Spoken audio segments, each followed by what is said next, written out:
Everyone, स्वागत है हमारे अगले चैप्टर बायोलॉजिकल क्लासिफिकेशन के ऊपर में।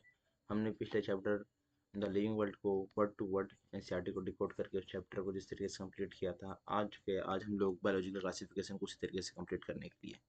तो जी हाँ, बायोलॉजिकल क्लासिफिकेशन को हम लोग धीरे धीरे करके समझेंगे और वर्ड टू वर्ड डिकोड करेंगे। जैसा कि आप लोग जानते हैं कि हम लोगों ने पिछले चैप्टर में पढ़ा था द लिविंग वर्ल्ड के बारे में। इस चैप्टर में हम लोग पढ़ेंगे बायोलॉजिकल क्लासिफिकेशन के बारे में कि किस तरीके से द लिविंग वर्ल्ड में हम लोग देखा था कि कैसे किसी ऑर्गेनिज्म को फाइलम, क्लास, ऑर्डर, किंगडम में कैसे डिवाइड किया गया है। हम लोग देखेंगे कि वो दो किंगडम क्लासिफिकेशन से कैसे थ्री किंगडम की तरफ बढ़ा गया, प्लांट एनिमल से थ्री किंगडम की ओर, थ्री किंगडम से कैसे फोर किंगडम की ओर, और फोर किंगडम से कैसे फाइव किंगडम की ओर। और फाइव किंगडम में हम लोग समझेंगे सारे किंगडम को जो हम लोग के प्लांट्स में हैं। बेसिकली इस चैप्टर में हम लोग तीन तीन किंगडम के बारे में बात करेंगे, that is Monera. The second one is Monera के बारे में बात करने के बाद हम लोग बात करेंगे प्रोटिस्टा के बारे में, और प्रोटिस्टा के बारे में बात करने के बाद हम लोग बात करेंगे फंजाई के बारे में। तो बिना समय गवाए हुए हम लोग चैप्टर को स्टार्ट करते हैं, वर्ड टू वर्ड डिकोड करना। और इस चैप्टर का कंप्लीट रीडिंग करने के बाद अपने एनसीईआरटी को आप साथ लेके बैठेंगे और एनसीईआरटी के साथ साथ मेरे साथ इस चैप्टर को डिकोड करते चलेंगे। तो जी हाँ, स्टार्ट करते हैं इस चैप्टर को। बायोलॉजिकल क्लासिफिकेशन जो चैप्टर 2 है हम लोग का। Since the dawn of civilization के बाद there have been many attempts, बहुत सारे अटेम्प्ट्स लिए गए टू क्लासीफाई लिविंग ऑर्गेनिजम्स। बहुत सारे अटेम्प्ट्स लिए गए लिविंग ऑर्गेनिजम्स को क्लासीफाई करने के लिए। It was done instinctively, not using criteria that were scientific but born out of a need to use organisms of our own use for food, shelter, and clothing. Aristotle was the first earliest to attempt a more scientific basis for classification. He used simple morphological character to classify plants into trees, shrubs, and herbs. He also divided animals into two groups, those which has red blood cell and those has did not. तो हम लोग basically इस एक छोटे से para से ये समझते हैं कि सबसे पहले सिविलाइजेशन में बेसिक नीड के ऊपर क्लासिफिकेशन किया गया था कि जो बेसिक नीड है ह्यूमन की, उतना से ही मतलब था हर चीज़ को। तो वो नॉन साइंटिफिक तरीका था। जैसे कि पहले क्या कहते हैं कि इस one institute using criteria that scientific but one out पर नीड टू यूज ऑर्गेनिजम्स। जितना ऑर्गेनिज्म को यूज रहता था बेसिक नीड, जैसे कि फूड हो गया, जैसे कि उसका शेल्टर हो गया, जैसे कि उसका क्लॉथ हो गया, जैसे कि उसका वो फूड हो गया, तो बस उसी के हिसाब से वो मतलब रखते थे और बाकी उनको कोई मतलब नहीं था कि किस तरीके से क्या बातें चल रही है, और उसी हिसाब से क्लासीफाई सारी चीज़ को किया गया था। पर जो सबसे पहले साइंटिस्ट थे एरिस्टोटल, वो कुछ साइंटिफिक तरीका लेके आए जिसके कारण से हम लोग कुछ बेसिक चीज़ को समझ पाए, कुछ बेसिक चीज़ के बारे में जान पाए, और हम लोग और भी चीज़ को डीपली समझ पाए। एरिस्टोटल साहब ने क्या किया कि एरिस्टोटल साहब ने क्लासिफिकेशन दो तरीके से किया। और वो दो तरीका था ऐसा कि सबसे पहले डिवाइड किया प्लांट्स को, दूसरे में डिवाइड किया गया एनिमल्स को। प्लांट्स में बेसिकली उन्होंने डिवाइड किया गया श्रब्स को, हर्ब्स को, और बेसिकली ट्रीज को। और ट्रीज को डिवाइड करने के बाद उन्होंने प्लांट को इस तरीके से डिवाइड किया, और एनिमल को डिवाइड किया जिनके पास रेड ब्लड सेल है और जिनके पास रेड ब्लड सेल्स नहीं है। इस तरीके से एरिस्टोटल ने डिवाइड किया सारे ऑर्गेनिजम्स को। और यहाँ से डिवाइड करने के बाद हम लोग एरिस्टोटल के बाद बढ़ते हैं आगे।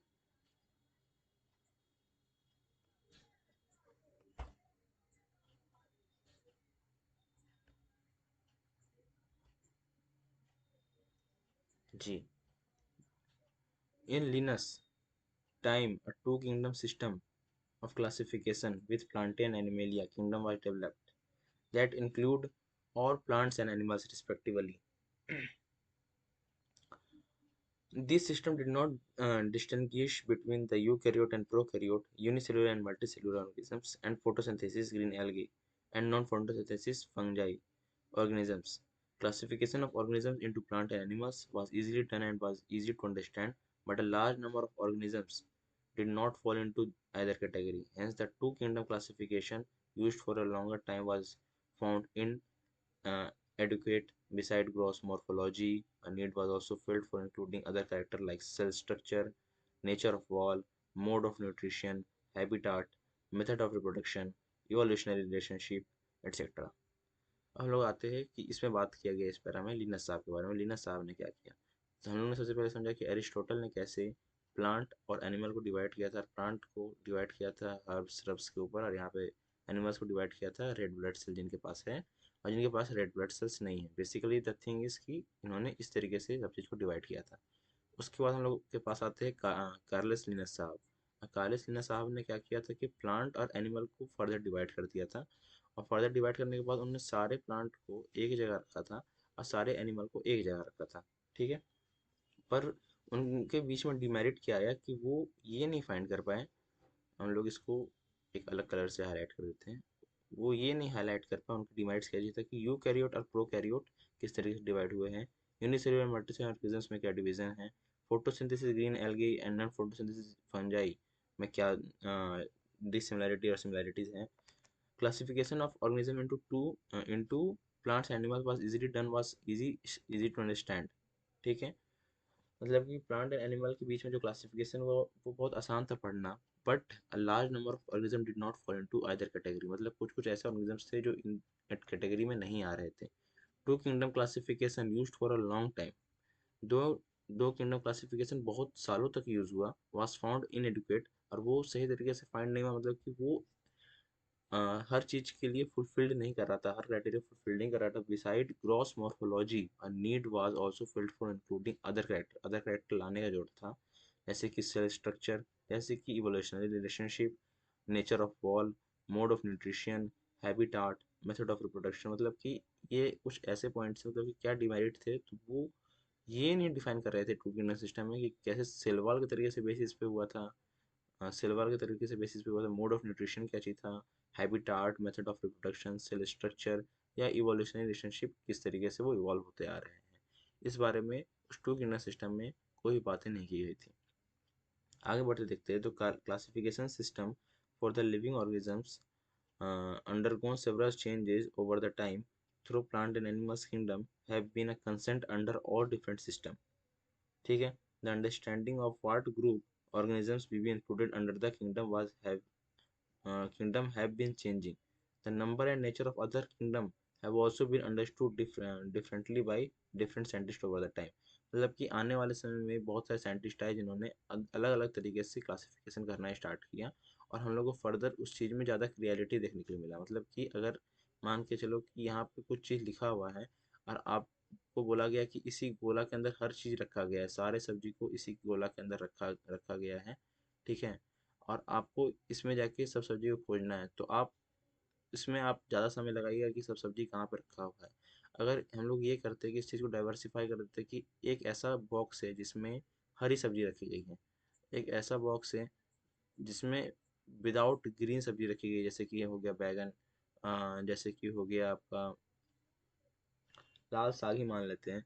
इस तरीके से अलग अलग सब्जी रखी गई है और यहाँ पे आप आके उस सब्जियों को खा सकते हैं, और इसमें आके आप वो सब्जी खा सकते हैं जो हरी सब्जी है। तो आपके पास एक ऐसा क्राइटेरिया सॉल्व हो गया कि आप सारे चीज हरी सब्जी को इस बॉक्स में आके खा लेंगे, पर जो हरी सब्जी नहीं होगी आप इस बॉक्स में खा लेंगे, जैसे कि प्याज। पर आप ध्यान दीजिएगा कि आपको यहाँ पे भी डाइवर्सिफाई करने की जरूरत पड़ेगी, कौन सी सब्जी जो है वो खाने के लिए है, कौन सी सब्जी जो है वो कहीं कुछ अलग चीज़ के लिए यूज़ होने वाली है। इसमें आपको डाइवर्सिफाई करना पड़ेगा कि कौन सी सब्जी कैसी है और कौन सी सब्जी कैसी है। तो आपको इस तरीके से डाइवर्सिफाई करके हर चीज़ को देखना पड़ेगा ताकि आपको क्लियरिटी आए। तो स्टार्टिंग फेज में तो एरिस्टोटल ने दो तरीके से दिया कि प्लांट और एनिमल्स डिवाइड कर दिए। प्लांट में आपको वो आएगा जो हर्ब्स श्रब्स और ट्रीज होंगे, और एनिमल्स में वो आएगा जिनके पास रेड ब्लड सेल्स हैं और जिनके पास रेड ब्लड सेल्स नहीं है। आगे बढ़ते हुए देखेंगे, जैसे कि आपके एनसीईआरटी में एक टेबल होगा characteristics of the five kingdom. Character जैसे कि Monera, protista, fungi, Plantae and animalia, इसके बारे में हम लोग आगे पूरा डिटेल से देखेंगे। जिसके सेल टाइप में आप लोग देख सकते हैं कि मोनेरा में प्रोकैरियोटिक सेल्स पाए जाते हैं। प्रोकैरियोटिक का मतलब होता है प्रिमिटिव, प्रोकैरियोटिक का मतलब होता है आपका प्रिमिटिव। यहाँ पे मैं लिख देता हूँ प्रीमिटिव। प्रीमिटिव का मतलब हो गया आपका कि ये पुराने सेल्स हैं। ठीक है, और प्रोटिस्टा सेल वॉल कैसा होता है आपका मोनेरा में, नॉन सेलुलोजिक और पॉलीसेकेराइड का बना हुआ रहता है, यानी कि ये कार्बोहाइड्रेट के फॉर्म में आप मान लीजिए तो carbohydrate plus protein, amino acid protein का रहता है सेल वॉल इसका। न्यूक्लियर मेम्ब्रेन इसमें एब्सेंट होता है क्योंकि आप देख सकते हैं कि पुराना है। बॉडी ऑर्गेनाइजेशन का सेलुलर होगा क्योंकि ये देख सकते हैं कि प्रिमिटिव सेल है ये। मोड ऑफ न्यूट्रिशन इसका ऑटोट्रॉपिक होगा, और chemosynthetic and photosynthetic and heterotrophic भी इनमें देखने को मिलता है। सेप्रोफाइटिक और पैरासाइटिक भी आपको यहाँ पे देखने मिलता है हेट्रोट्रॉपिक के अंदर। प्रोटिस्टा हम लोग देखेंगे तो इसका सेल टाइप यूकैरियोटिक होता है, यानी कि ये प्रिमिटिव सेल नहीं है। Present in some, cell wall इसका किसी में रहता है किसी में नहीं रहता है। न्यूक्लियर मेम्ब्रेन इसमें प्रेजेंट रहेगा और आप देख सकते हैं कि इसके आगे सारे किंगडम में आपको न्यूक्लियर मेम्ब्रेन प्रेजेंट मिलेंगे। बॉडी ऑर्गेनाइजेशन इसका भी सेलुलर रहता है। ये ऑटोट्रॉपिक होते हैं, मोस्टली फोटोसिंथेटिक एंड हेट्रोट्रॉपिक होते हैं, ठीक है। अगर हम लोग फंजाई पाए जाते हैं तो फंजाई भी आपका यूकैरियोटिक होता है। प्रेजेंट रहता है कि काइटिन का इसका सेलवार रहता है फंगस का, काइटिन का बना हुआ बहुत हार्ड टफ लेयर रहता है काइटिन का, इसको याद रखिएगा। काइटिन का लेयर जो रहता है वो फंजाई से बना हुआ रहता है, फंजाई का सेल वाल। और आपका यहाँ पे न्यूक्लियर मेम्ब्रेन तो यहाँ प्रेजेंट रहेगा इजीली। आपका बॉडी ऑर्गेनाइजेशन देखिए, इसमें सेलुलर था, अगला बार सेलुलर हुआ, इसके आगे ये बन जाएगा ये मल्टी सेलुलर लूज टिश्यू रहेगा इसका, ठीक है। ये आपका फंजाई आपका बेसिकली जो रहता है वो हेट्रोट्रॉपिक रहता है या सेप्रोफाइटिक पैरासिटिक रहता है। हम लोग प्लांटी के बारे में आते हैं तो प्लांटी जो रहता है वो यूकैरियोटिक रहता है, ठीक है। और है ना, क्योंकि प्लांट का है तो भाई ये अब प्रिमिटिव रहा नहीं भाई, अब तो ये न्यू ही सेल कहलाएगा। और इसमें सेलुलोज का इसका सेलवार रहता है, ठीक है। न्यूक्लियर मेम्ब्रेन जो रहता है वो प्रेजेंट रहेगा, ये तो सिंपल सी बात हो गई। आपका एब्सेंट सिर्फ एक जगह दिखेगा, वो मोनेरा हो गया, इसको आपको एमसीक्यू में पूछा जा सकता है। बॉडी ऑर्गेनाइजेशन आप देख सकते हैं कि इसमें टिश्यू ऑर्गन लेवल आपको ऑर्गेनाइजेशन देखने के लिए मिलता है, बॉडी ऑर्गेनाइजेशन। और यहाँ पे मोड ऑफ न्यूट्रिशन में आप देखना चाहेंगे तो यहाँ पे देखने को मिलता है कि ऑटोट्रॉफिक फोटोसिंथेटिक रहता है, ठीक है। यानी कि ऑटोट्रॉफिक अपने से खाना बनाता है प्लांटी, आपको तो नॉर्मल पता ही है। एनिमेलिया के बारे में तो आप लोग खुद जानते हैं क्योंकि हम लोग खुद भी एक एनिमल किंगडम में ही आने वाले लोग हैं। तो आगे बढ़ते हैं तो देखेंगे तो इसका सेल टाइप जो होता है वो यूकैरियोटिक होता है, ये भी। सेल वॉल जो रहता है इसमें एब्सेंट होता है, एनिमल में आपका सेल वॉल एब्सेंट रहता है, ये बात आप अच्छे से जान रहे होंगे जो आपने 9th क्लास में पढ़ती आई होगी। और आपका जो न्यूक्लियर मेम्ब्रेन रहता है वो भी प्रेजेंट रहता है। और इसमें बॉडी ऑर्गेनाइजेशन जो रहता है वो tissue level of tissue organ organ system level of organization रहता है। आपका मोड ऑफ न्यूट्रिशन हेट्रोट्रिपिक रहता है। होलोजेनिक मतलब कि सीधे आप खाना खाते हैं, सेप्रोफाइटिक मतलब कि आप धीरे धीरे दूसरे प्लांट से डिके करके खाते हैं, ठीक है। आगे बढ़ते हैं डिपेंडेंट होके। जी हाँ, हम लोग मेन तरफ आते हैं। आर एच विटेकर 1969, इस डेट को आप अच्छे से रखिएगा, प्रपोज्ड अ 5 किंगडम क्लासिफिकेशन। इन्होंने 5 किंगडम क्लासिफिकेशन को प्रपोज किया।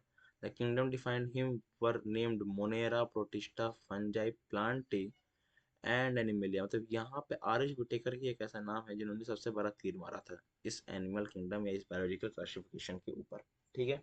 The main criteria for classification used by him includes cell structure को उन्होंने जो प्रॉब्लम थी वो रिजॉल्व कर दिया। Body organization, mode of nutrition, reproduction and phylogenetic relationship. मतलब कि आप देख सकते हैं कि जितने भी दिक्कतें आ रही थी, जितने भी डिमेरिट्स थे टू किंगडम्स के, उस सारे डिमेरिट्स को इन्होंने आर एस विटेकर साहब ने इस डिमेरिट्स को पूरा कर दिया। Give a comparative account of different characteristics of the 5 kingdom, table 2.1 जो हम लोग ने वहाँ पे देख लीजिए, 2.1 को डिकोड कर लिया। तो आप ये समझिए कि 1 के बाद सीधे 5 नहीं आया था, 2 के बाद सीधे 5 नहीं आया था। 2 के बाद आपको 3 भी देखने के लिए मिला है, आपको 4 भी देखने के लिए मिला है। तो हम लोग चलिए ये समझते हैं कि 2 और 3 और 4 में आपको क्या देखने के लिए मिला, किस साइंटिस्ट के हिसाब से किस तरीके से सारी थ्योरी दी गई। The three domain system has also been proposed that divides the kingdom Monera into 2 domains, leaving the remaining eukaryotic kingdoms in the third domain, and hereby a 6 kingdom classification. You will learn about this system in detail at higher classes. आप लोग देख सकते हैं कि जो three डोमेनल system को देखने को मिलता है, प्रपोज किया गया था, जिसमें किंगडम मोनेरा को 2 डोमेन में डिवाइड किया गया है, जो हम लोग आगे मोनेरा किंगडम पढ़ेंगे। आगे हम लोग पढ़ेंगे मोनेरा किंगडम के बारे में। तो हम लोग को ये बता रहा है कि मोनेरा किंगडम को भी 2 जगह डिवाइड किया जाएगा, ठीक है, 2 जगह डिवाइड किया जाएगा। और 2 जगह डिवाइड करने के बाद ये जो 5 किंगडम ऑफ क्लासिफिकेशन है वो आपको 6 किंगडम क्लासिफिकेशन बन जाएगा। ये आप लोग इस चीज़ को हायर क्लासेस में देखेंगे, इस बारे में यहाँ पे लिखा हुआ है। अब हम लोग आगे बढ़ते तो क्या देखते हैं। Let us look at this 5 kingdom classification to understand the issue and consideration that infused the classification system. Earlier classification system include bacteria, ठीक है। Earlier classification system include bacteria, Truglinnergi, fungi, mosses, ferns, gymnosperms, angiosperms under plants, ठीक है। Plants के अंदर ये सारे आ जाते हैं, जितने भी बैक्टीरिया हो गए, ग्रीन एल्गी हो गए, फंगी हो गए, मोसिस हो गए, फंस, जिम्नोस्पर्म्स या angiosperms. The character that unified this whole kingdom was that all the organisms include had a cell wall in their cells. और प्लांट ही पहले जो किंगडम था वो ये डिफाइन करता था कि जिसके पास सेल वॉल है वो आपको प्लांट किंगडम में आते हैं. पर this place together group which widely differed in other characteristics. It brought together the prokaryotic bacteria and the blue green cyanobacteria with other groups which were eukaryotic. It also grouped back, together the unicellular organisms and the multicellular ones. Say for example, Chlamydomonas, Spirogyra were placed together under algae. मतलब आपको देखने के लिए यहाँ पे मिला कि जो सेल वॉल होते हैं उनको सबको प्लांटी में रखा गया था, पर आगे आपको उसमें अलग अलग तरीके के वेरिएशन देखने के लिए मिले जो पूरे प्लांट किंगडम को बढ़िया तरीके से फुलफिल नहीं कर पा रहे थे. The classification did not differentiate between the heterotrophic group, जैसे कि जो हेटेरोट्रॉपिक ग्रुप थे fungi and the autotrophic green plants, though they also sought a characteristic different in their walls composition. Wall composition यानी कि आपको आपको प्लांट में आपको नॉर्मली जो दिखता है कि वो सेलुलोज का बना हुआ है, पर आपको उस प्लांट में आपने सब चीज़ को रख दिया तो आप देखते हैं कि जहाँ पे फंजाई जो है वो आपको काइटिन का सिल्वर रखे हुए हैं. तो इस तरीके से आपको देखने को मिलता है किस तरीके से आपको अलग अलग जगह वेरिएशन डाइवर्सिटी देखने को मिल रही है. तो आपको हर जगह रखने के बाद आप डीपली कैरेक्टराइज्ड नहीं कर पाएंगे कौन सी चीज़ कहाँ पर होनी चाहिए. जैसे the fungi has chitin, chitin का सिल्वर रहता है इन देयर वॉल्स, केराटिन है in their walls, while the green plants had a cellulose cell wall. मतलब कि जो ग्रीन प्लांट है उनका सेलुलोज सेल वॉल रहता है. When such characters were considered the fungi were placed in a separate kingdom. तो इन सब चीज़ों के बाद, इन सब चीज़ें होने के बाद तो क्या किया गया कि जो फंजाई थे, फंजाई उनको प्लेस्ड कर दिया गया सेपरेट किंगडम में जिसका नाम था किंगडम फंजाई. इसको याद रखिए कि इस चीज़ के बाद इस चीज़ को सॉल्व कैसे किया गया कि जो फंजाई थी उनको अलग ग्रुप में रख दिया गया. All prokaryotic organisms were group together under kingdom Monera. जितने भी प्रोकैरियोटिक ऑर्गेनिजम्स, जितने प्रिमिटिव ऑर्गेनिजम्स थे उनको मोनेरा में रखा गया. And the unicellular eukaryotic organisms were placed in the kingdom Protista. और जितने भी यूनिसेलुलर यूकैरियोटिक ऑर्गेनिजम्स थे उनको किंगडम प्रोटिस्टा में रखा गया. Kingdom Protista had brought together Chlamydomonas Chlorella, यानी कि जो earlier placed in algae, algae में प्लेस्ड थे with in plants and both having cell walls, with paramecium and amoeba which were earlier placed in the animal kingdom, which lack of cell was आपको protista में डाल दिया गया. It has put together organism which is an earlier classification were placed in different kingdoms. This happened because the criteria for classification changed. Classification change किया गया जिसके कारण सबको प्रोटिस्टा में वापस डाल दिया गया.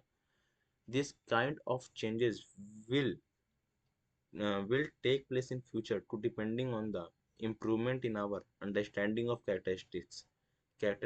मतलब कि future too depending on the improvement in our understanding of characteristics and evolutionary relationships.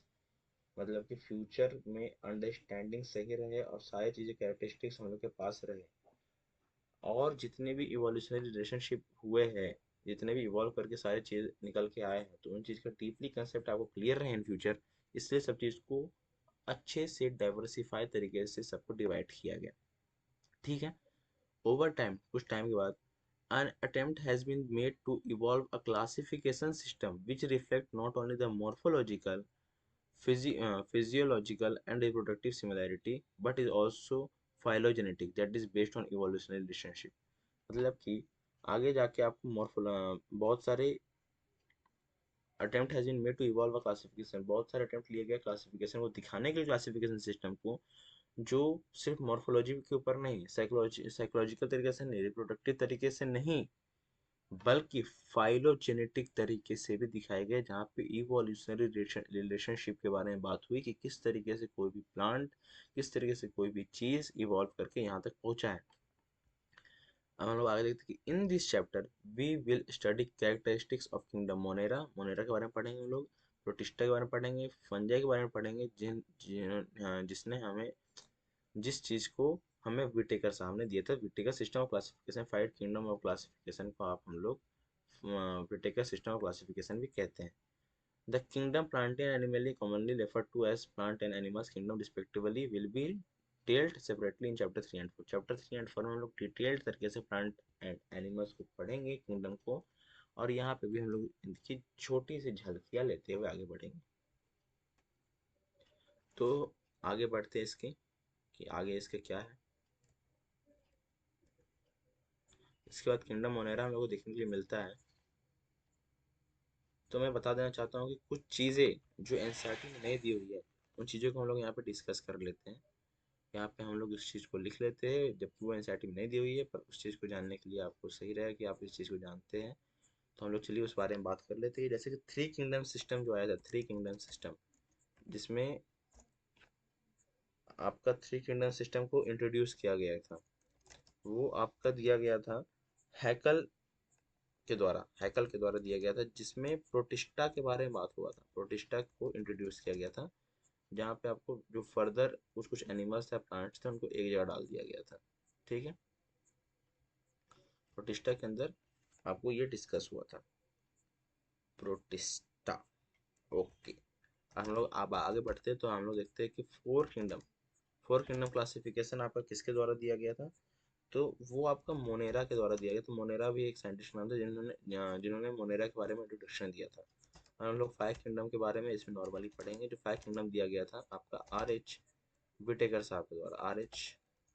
Whittaker, that is a spelling, M I right. और ये दिया गया था, आपको ईयर याद रखना होगा यहाँ पे कि 1969 में दिया गया था।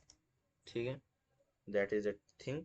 और जो फाइव किंगडम सिस्टम था वो बेस्ड किस पे था, हम लोग देख लेते कि वो बेस्ड ऑन किस पे था। अगर आपको शॉर्ट नोट्स में इसको देखना पड़ेगा, तो आप लोग देखेंगे यहाँ पे कि सेल स्ट्रक्चर के बारे में आपको यहाँ पे डीपली बात की गई थी। यहाँ पे सेल स्ट्रक्चर को, वहाँ पे जो दिक्कत आ रही थी टू किंगडम क्लासिफिकेशन में, उन्होंने रिजॉल्व कर दिया था सेल स्ट्रक्चर को बता के। उसके आगे हम लोग देखते हैं कि बॉडी ऑर्गेनाइजेशन के बारे में भी उन्होंने बहुत अच्छे तरीके से उस चीज़ को डिफाइन किया था सब चीज़ें में। और हम लोग आगे जब देखते हैं तो उन्होंने मोड ऑफ न्यूट्रिशन के बारे में भी अच्छे से एक्सप्लेनेशन दिए थे, कैसे किस तरीके से सारे किंगडम जो है मोड ऑफ न्यूट्रिशन को परफॉर्म करते हैं, या जो मोड ऑफ रिप्रोडक्शन था कैसे अगला जो वो ऑर्गेनिजम्स लेके आते हैं, उस बारे में भी उन्होंने बहुत बढ़िया तरीके से सारे एक्सप्लेनेशन को दिया था। और इसमें सबसे खास बात जो है, तो खास बात आपको याद रखनी है, वो थी आपकी फिजियोलॉजिकल फिजियोलॉजिकल मैं बोलता हूँ phylogenetic relationship, phylogenetic relationship.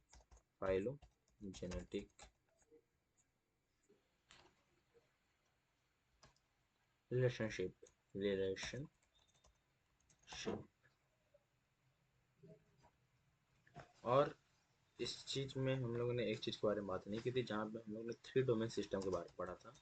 Three domain system जहाँ पर हम लोग पढ़ा, जहाँ पे हम लोगों ने सिक्स किंगडम क्लासिफिकेशन को देखा था, सिक्स किंगडम क्लासिफिकेशन को देखा था। वहाँ पे जो साहब ने उस थ्री सिक्स किंगडम सिस्टम को दिया था, वो थे कार्ल लुइस। ठीक है, कार्ल लुइस। इस चीज़ को आप देख सकते हैं, ये अदर देन एनसीईआरटी जा सकती है, पर ये आपकी बेसिक अंडरस्टैंडिंग के ज़्यादा अच्छा है। आगे देखते हैं किंगडम मोनेरा की। जब हम लोग बात करते हैं किंगडम मोनेरा के बारे में, ये जो थी सबसे बेसिक थी, जिसके बारे में हम लोग क्लासिफिकेशन करना जा रहे हैं। Bacteria are the sole member of the kingdom Monera. Bacteria जो होता है वो सोल मेंबर है किंगडम मोनेरा का। ठीक है, they are the most abundant micro organisms. ये सबसे ज़्यादा एबंडेंट यानी कि हर जगह पाने वाले माइक्रो ऑर्गेनिजम्स है, मतलब कि आपको हर जगह बैक्टीरिया देखने को मिल ही जाएगा। बैक्टीरिया अकर ऑलमोस्ट एवरीवेयर। बैक्टीरिया जो है वो हर जगह पाया जाता है। 100 of bacteria are present in a handful of soil. They all live in the extreme habitat such as hot spring, desert, snow, deep oceans, where very few other life form can survive.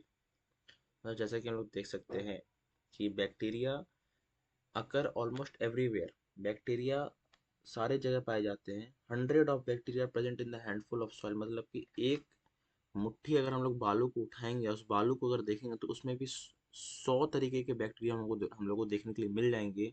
और ये extreme habitat में आपको देखने के लिए मिल जाएंगे, चाहे वो हॉट स्प्रिंग हो, चाहे वो डेजर्ट हो, चाहे वो स्नो हो, चाहे वो ओशियन के सबसे गहराई के हिस्से में हो, चाहे अलग ही, where very few other life forms can survive, जहाँ पे कुछ ही लाइफ जिंदा रह सकते हैं, वहाँ पे भी आपको बैक्टीरिया देखने को मिल जाएगा। Many of them live in live और on other organisms as parasites, मतलब कि कुछ ऐसे बैक्टीरिया भी रहते हैं जो दूसरे ऑर्गेनिजम्स पे पैरासाइट बन के रहते हैं, मतलब कि उन्हीं से खाते हैं और उन्हीं के पास रहते हैं। Bacteria are grouped under 4 category based on their shape. Shape के ऊपर 4 कैटेगरी की गई है इनकी।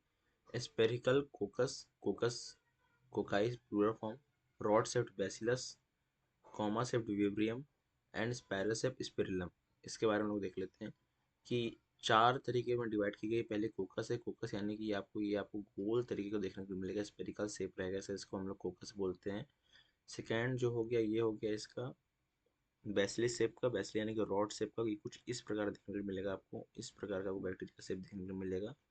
तीसरा हो गया आपका स्पाइरलम, ये आपको स्पाइरल के फॉर्म में देखने को मिलेगा, यानी कि बॉडी रहेगा। आखिरी में इसका फ्लैजिला रहेगा। फ्लैजिला यानी कि जो रेसा टाइप का स्ट्रक्चर होता है उसको हम फ्लैजिला कहते हैं। उसको सिंगल आपको फ्लैजिला में देखने के लिए मिलेगा। तो ये आपको स्पाइरल शेप में रहेगा। एक होता है कॉमा शेप का, विब्रियो शेप का, ठीक है, तो वो भी आपको देखने को मिल जाएगा। ये हो गया शेप के ऊपर में डिफ्रेंसिएशन बैक्टीरिया का। आगे हम लोग देखते हैं, तो though the bacteria structure is very simple, they are very complex in behaviour compared to many other organisms. Bacteria as a group show most extensive metabolic diversity. Bacteria structure is very simple, bacteria का structure बहुत simple होता है, पर they are very complex in behaviour. वो behaviour wise बहुत सारे complex रहते हैं।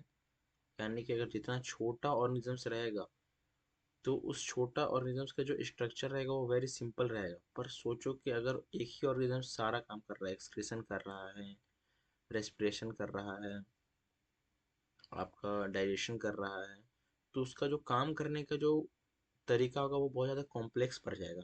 ये लिखा हुआ है कि they are very complex in behaviour compared as many other organisms. जैसे कि हम लोग के अंदर लिवर एक अलग तरीके का काम परफॉर्म कर रहा है, हम लोग का स्टमक अलग तरह का काम परफॉर्म कर रहा है, इंटेस्टाइन अलग तरह का काम परफॉर्म कर रहा है। तो ये डाइवर्सिफाई करता है काम को और काम को आसान करके दिखाता है। पर इनमें कॉम्प्लेक्सिटी देखने को मिल जाती है। जितने छोटे ऑर्गेनिज्म इनका मॉर्फोलॉजी वैल्यू उतना सिंपल। और ये डिलीट क्यों नहीं हो रहा भाई?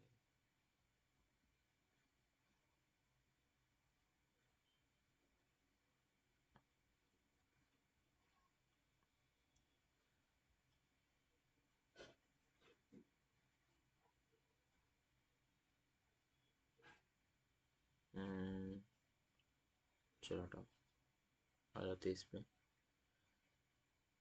Bacteria as a compared to many other organisms, bacteria as a group show the most extensive metabolic diversity. metabolic diversity में हम लोग को देखने को मिलती है।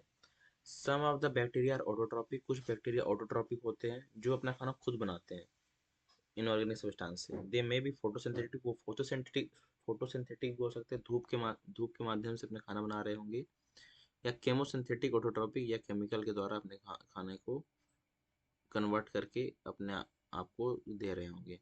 The vast majority of bacteria are heterotrophs. दो सब जो हम लोग को सबसे ज़्यादा देखने के लिए मिलता है वो होता है हेट्रोट्रॉपिक बैक्टीरिया, जो हम लोग को देखने के लिए सबसे ज़्यादा मिलता है। They depend on other organisms और on dead organic matter of food, यानी कि ये आपके दूसरे ऑर्गेनिजम्स पर डिपेंड कर रहे होंगे, या फिर ये डिलीट क्यों नहीं हो रहा?